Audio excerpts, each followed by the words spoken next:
Well, at Wiley, I was very much impressed by two people. One person was Oliver Cromwell Cox, a noted sociologist. Another was Melvin Benoist Tolson, a noted poet, English teacher, dramatist. And they both inspired me. I remember their classes. I remember their instruction. I remember their demeanor.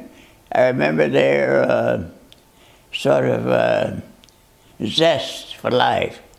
And Oliver Cox, who was Jamaican, lived in the dormitory where I lived on the first floor.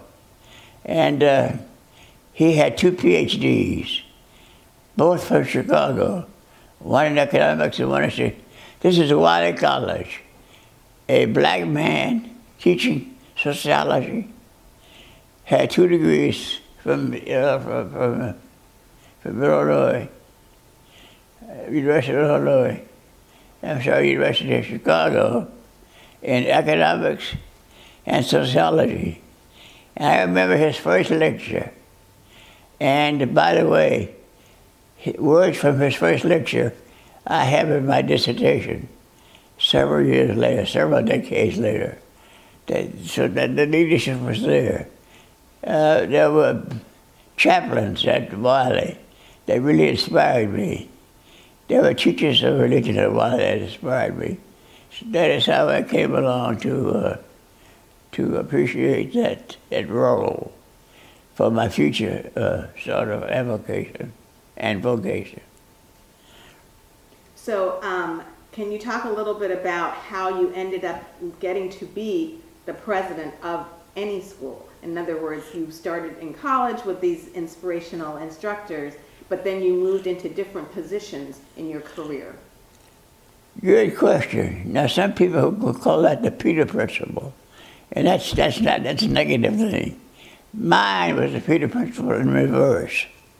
The more I learned, the more I appreciated life, and the more I served, the more I was asked to do things. So, for example, I was teaching at a school, and they said, well, why don't you chair this department? And I said, why not? So I chaired the department. And so I chaired the department, and they said, why don't we promote you in rank?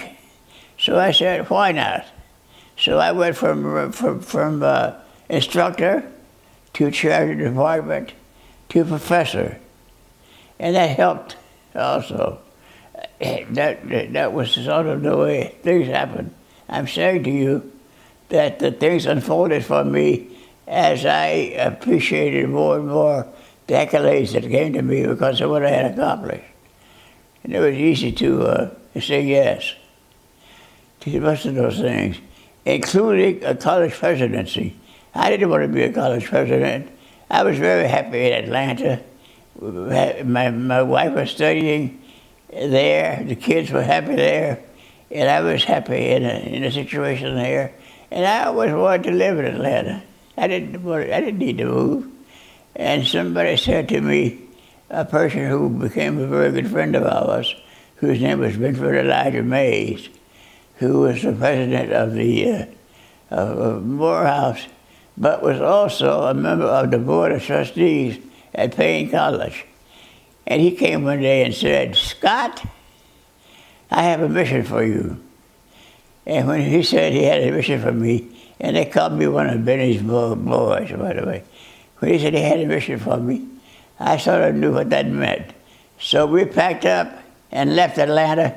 I told my wife we'll go for 1 year and we'll come back to Atlanta. I stayed at Paine College 15 years.